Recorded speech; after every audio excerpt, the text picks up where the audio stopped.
ఈ కథ చిన్న కృష్ణుడి వెన్నపై ప్రేమ మరియు అతను గోకుల ప్రజలను ఆట పట్టించడం గురించి. అందమైన గోకుల గ్రామం, ఆకుపచ్చని పొలాలు, మేపబడుతున్న గోవులు, సంతోషంగా ఉన్న గ్రామస్తులు.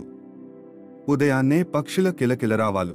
చిన్న కృష్ణుడు తన తల్లి యశోదతో కలిసి వెన్న, పాలతో నిండిన ఇంట్లో ఉంటాడు. కృష్ణుడు వెన్న తినటం ఎంతైనా ఇష్టం, ఎప్పుడూ దొంగిలించేందుకు అవకాశాలు వెతుకుతుంటాడు. గ్రామ మహిళలు యశోద వద్దకు వచ్చి కృష్ణుడు తన మిత్రులతో కలిసి వెన్న దొంగిలిస్తున్నాడని చెబుతారు. కృష్ణుడు తన మిత్రులను సమకూర్చి ఇంటిపై వేలాడే వెన్న మట్టి కుండలను దొంగిలించేందుకు ఒక ప్రణాళిక వేస్తాడు. బాలురు ఒకరి మీద ఒకరు ఎక్కి వెన్న మట్టి కుండను అందుకోవడానికి మానవ పిరమిడ్ తయారు చేస్తారు. కృష్ణుడు కుండను పగులగొట్టి వెన్న నేలపై జారిపడేలా చేస్తాడు. గ్రామస్తులు వస్తున్నారని వినగానే బాలురు త్వరగా పారిపోతారు. గ్రామస్తులు కృష్ణుడిని పట్టుకోవడానికి వెన్న మట్టికుండతో ఉచ్చు సిద్ధం చేస్తారు. కృష్ణుడు ఉచ్చులో పడతాడని తెలియక వెన్న తినటానికి వెళ్లి చిక్కుకుంటాడు. గ్రామస్తులు తాళ్లను లాగి కృష్ణుడిని పట్టేస్తారు.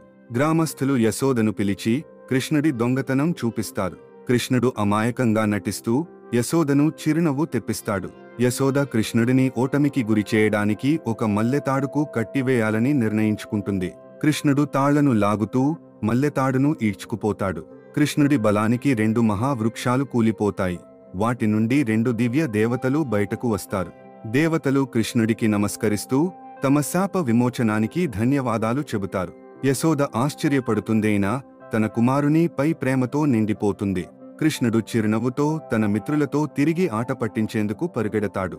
కృష్ణుడి ఆట పట్టింపు వెనుక గొప్ప దివ్య శక్తి దాగి ఉంది. Please subscribe to our channel.